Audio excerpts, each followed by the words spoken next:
Hi guys, James at Rampant Lion Reviews again for you today with another beer review. For this one, we are going to stick to Sweden and we're going to return to a brewery that has featured on the channel a good number of times before. I've had some really nice beers from these guys over the years, quite a few different styles, and that's one of the things that keeps me going back to this brewery for more. They do quite a few different things and their beers are always pretty damn solid actually. But the one that we're going to have a look at today is another style that I've never had from them before. I'm curious to see how they interpret this one, and it is a style that is pretty popular actually. So hopefully it's another good beer, and I hope that you guys enjoy my take on this one as well. It's always nice to return to this brewery. So for this one then, we are going to go to a little town called Sälen in Dalarna county, which is up to the northwest of Stockholm, very famous for its ski slopes of course, and we're going to have a look at another beer from Sälens Fjällbryggeri, or the Sälen Mountain Brewery if you want to translate it into English. But this particular beer is called the Fjälldimma, the Mountain Fog. It comes in at 6.6% ABV, and this one is a New England Hazy, whatever you want to call it, IPA.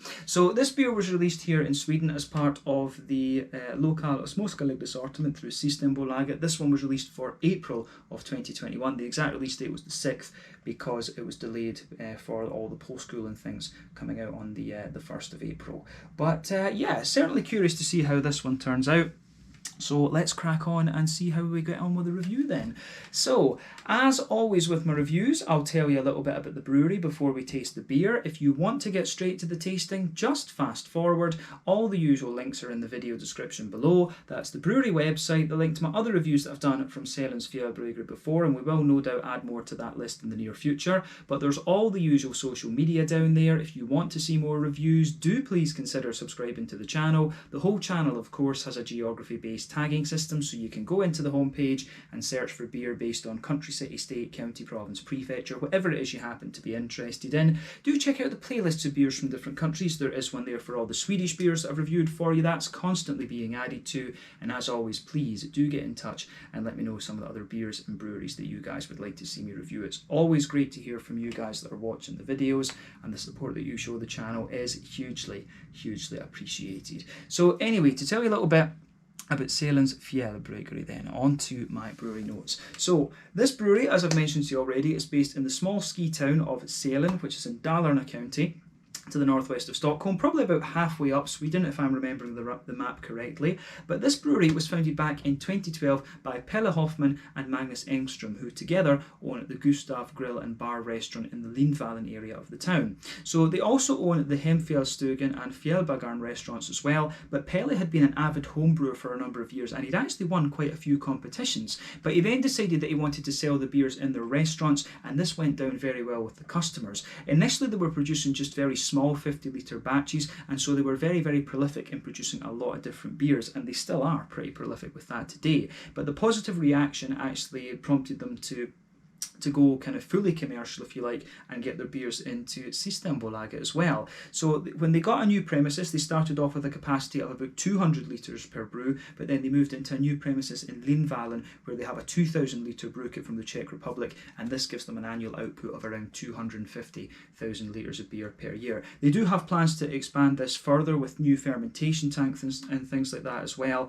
and things seem to be going pretty well for the brewery actually. Like I said, these guys release quite a few different styles of beer. Usually you can rely on this brewery to release at least one through Systembolaget every month, and it's usually something a bit different. But as of May 2021, when I'm filming this review for you, these guys have produced 110 different kinds of beer, and like I say, lots and lots of different styles. So yeah, I've had quite a few IPAs from this brewery.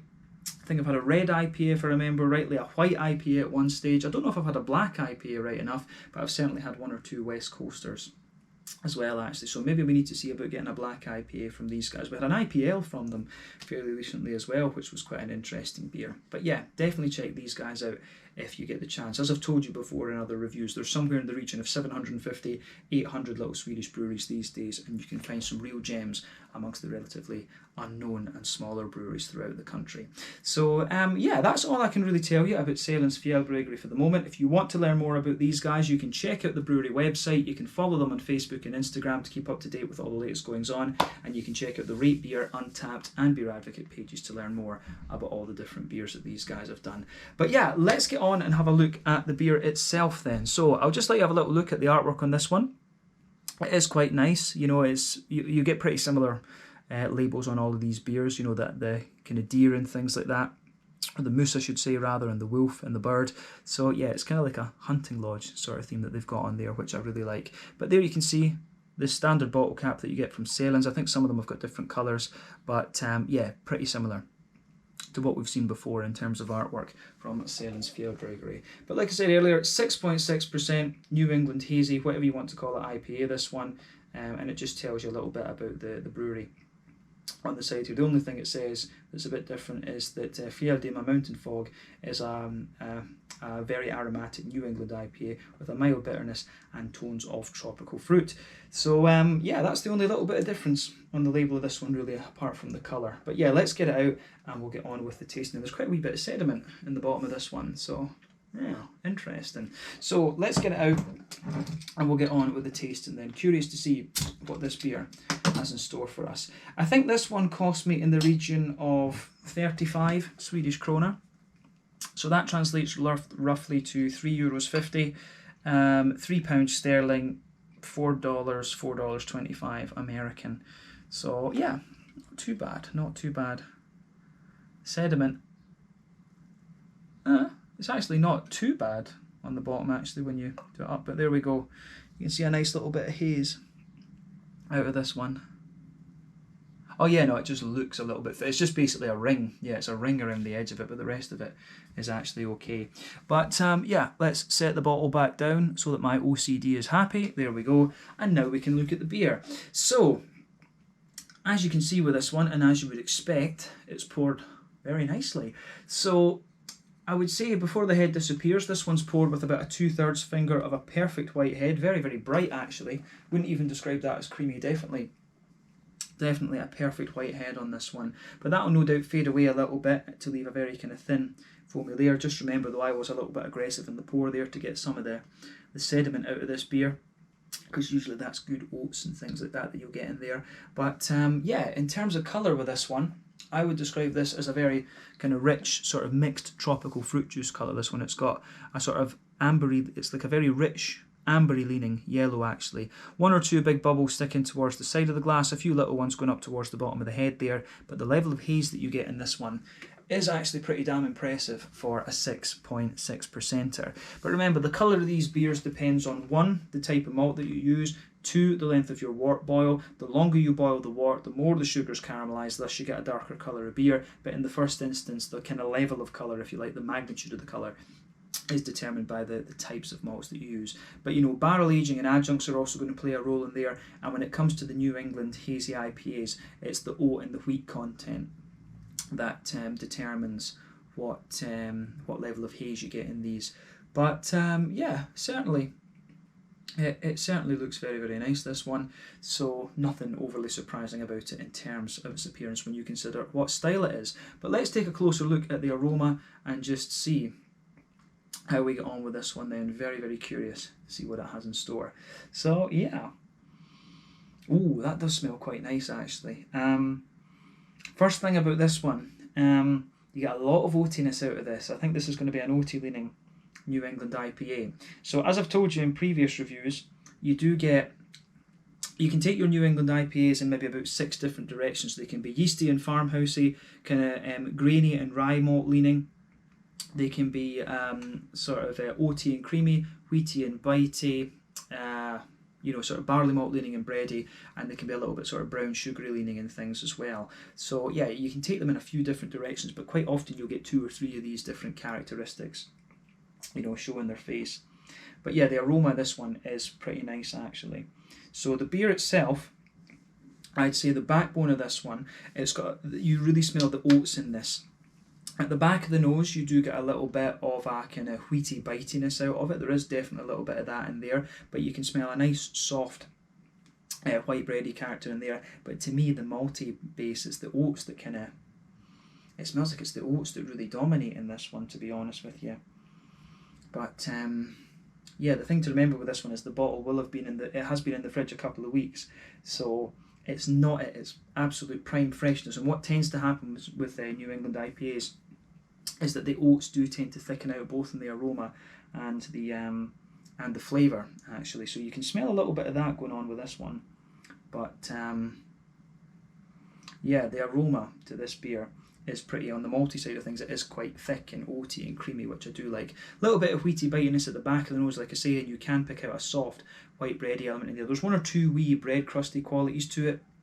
And in the centre of the nose, you've got a little bit of a kind of Werther's Original sort of butter candy type thing in there. So it's kind of got everything that you would expect of a New England IPA these days. So from that side of things, it gets a thumbs up from me. The malty side of this beer goes together very nicely. But let's focus on the hoppy side of things. Remember, when it comes to the hops in New England IPAs, they tend to lean more towards the late edition hopping, where you get the flavour and the aroma. Early edition hopping is more common, or more profound, I guess you could say, prominent in the West Coast IPAs, because you've got more bitterness and things. But this one's got a lovely juicy fruity character to it, and just a nice kind of level of green component. That was my first impression of it, absolutely.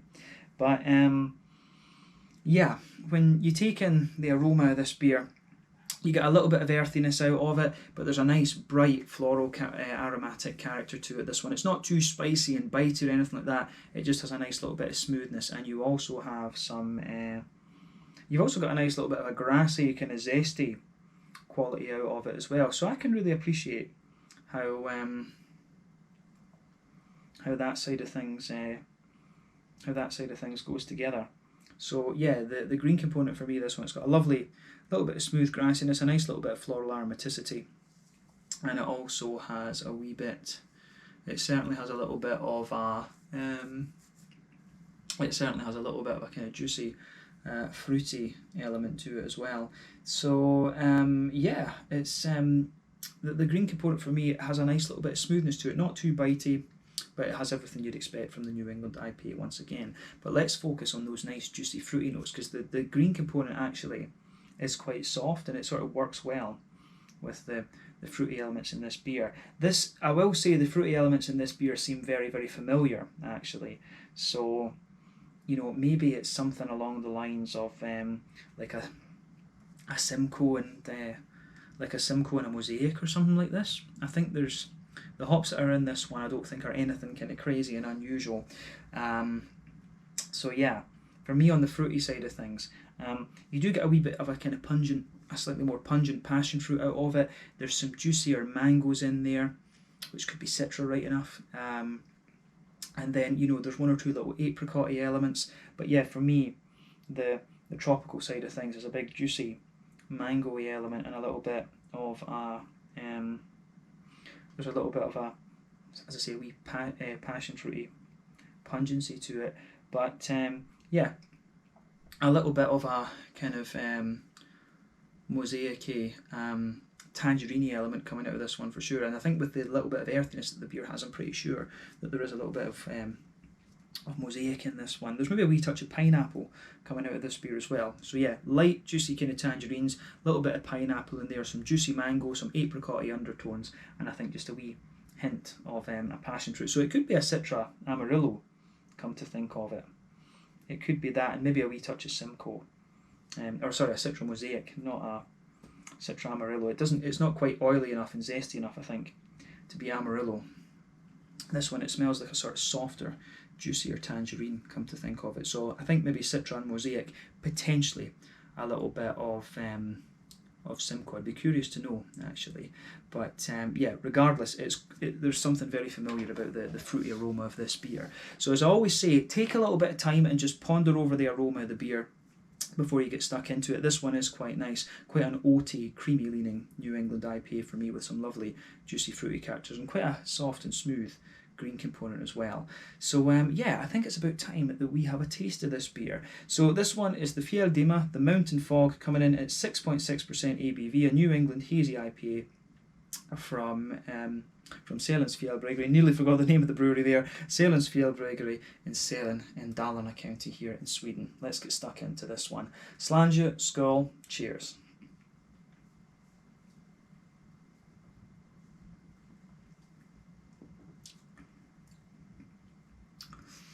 Yeah, that's pretty nice actually.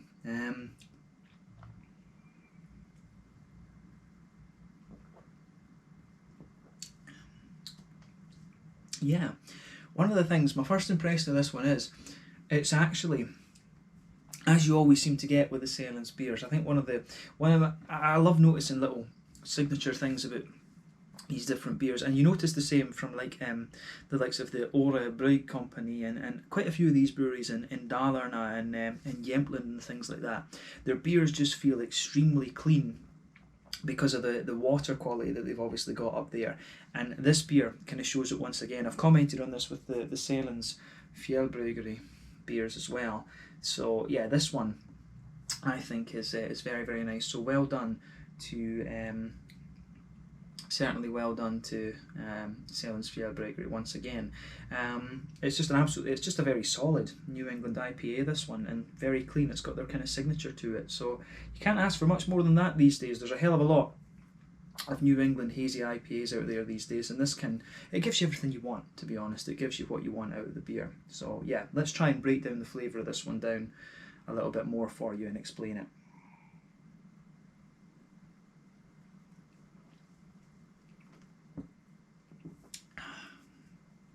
So, straight away with this beer, across the middle of your palate, you've got a nice kind of smooth white bready sort of thing in there. That just goes across the middle of your palate quite well. But the further you go into the aftertaste, it really smoothens out a little bit, and the oats start to kind of take over this one. So yes, soft white bread, sort of barley malt kind of thing is the backbone of the beer, and then right down the middle line of your tongue, you get the smooth oats, and they kind of spread out towards the edge of your palate. So I really like how that goes together in this beer. The malty base on this beer is actually very straight shooting in a sense, and I think that suits it. It's just a very kind of straight shooting beer, this one. So yeah, I can appreciate that about it for sure.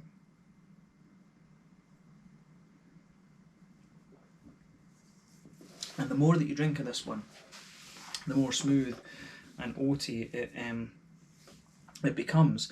So yeah, I can appreciate that about this one for sure as well. But in the very centre of your palate, you can feel a nice sort of you do feel a nice little bit of kind of Werther's Original, sort of Werther's Originally kind of element out of it, which I think does work very, very well once again.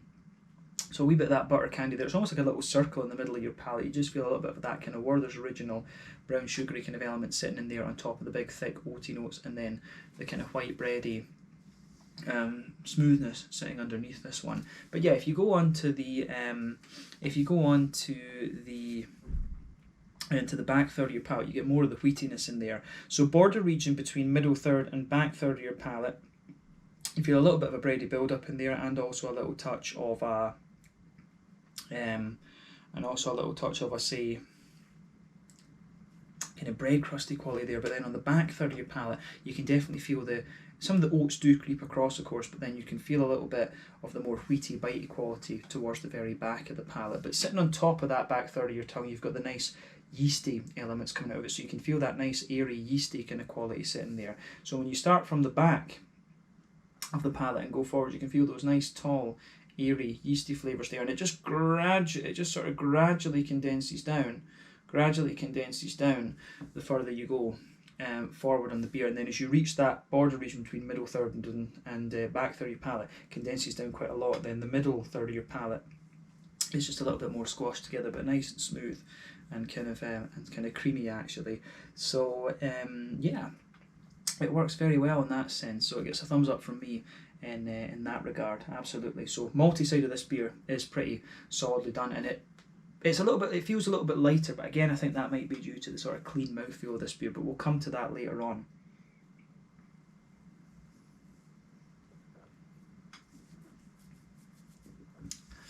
But yeah, on the hoppy side of things then, back corners of the palate, you've got a nice little bit of you do have a nice little bit of earthiness in there, and again I think maybe a little bit mosaic in this one. But as you move further forward from that, it very quickly shifts to be more floral, and the floral quality builds up as you push further forward on the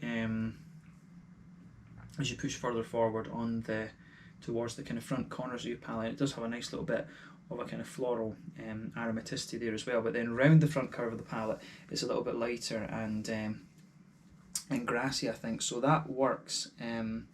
That does work very, very nicely in this beer for sure.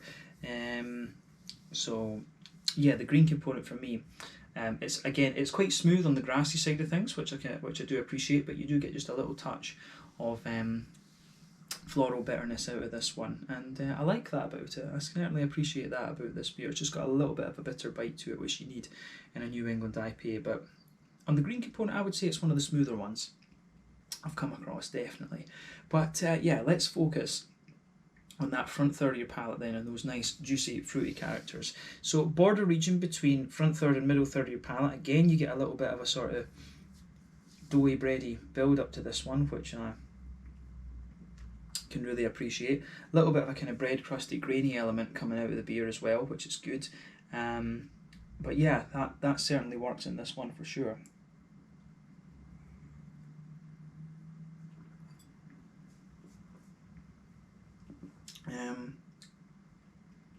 So yeah, the base of that front third of your palate though, it feels, again, it feels a little bit more like the oats are forming the base of that front third of your palate, because it's got a lovely kind of smoothness to it. Then sitting on top of that, you've got that nice sort of, you get that nice oily bubble where those juicy fruity esters just roll their way out of the beer, and again, it sort of works pretty well.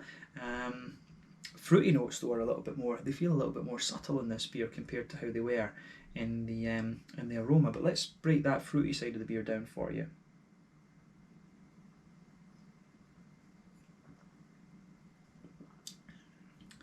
But yeah, at the back of that front third of your palate, you do get a wee bit of a stronger passion fruit out of it, but it's quite minimal. It's a lot less prominent in the flavour than it was in the aroma. But as you move further forward from that, you get a slightly more oily, mango-y quality out of it, which is very, very nice. There's one or two little apricot-y notes and things like that in there. So I think this one might be a Citra and Mosaic. I don't think it's a I'm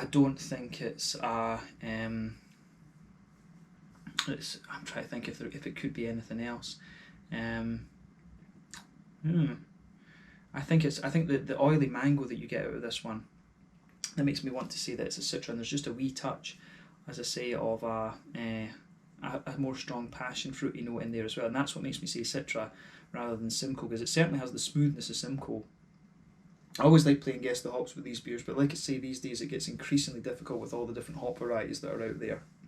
But yeah, anyway, just let's focus on what types of fruits it is. But yeah, there's a little touch of a pungent passion fruit note there at the back of that front third of your tongue. As you move further forward, it's a little bit more oily and mango-y. One or two little apricot-y undertones as you get towards the middle of that front third of your palate. Then onto the front half, you get that slightly lighter, juicier, tangerine element, and there's maybe just a little touch of a very light lime behind the very front tip of the tongue. So yeah, don't know what hops I would kind of say about that, but yeah, the fruity side of this beer, it's got a very soft tropical quality to it, and it's really just nice and smooth actually, and that fits with that's in keeping with the rest of the beer.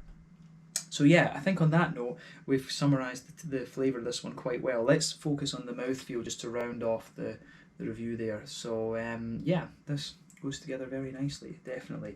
So mouthfeel wise,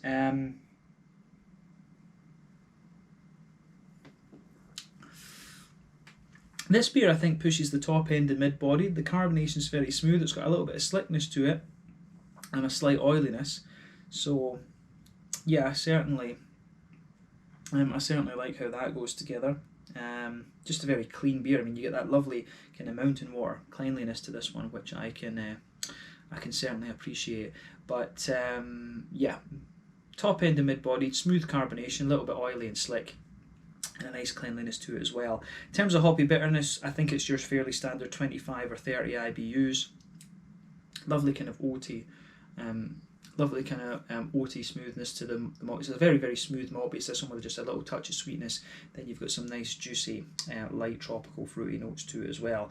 But another solid beer from Sälens Fjällbryggeri, and I wouldn't expect anything less from these guys based on on previous experience.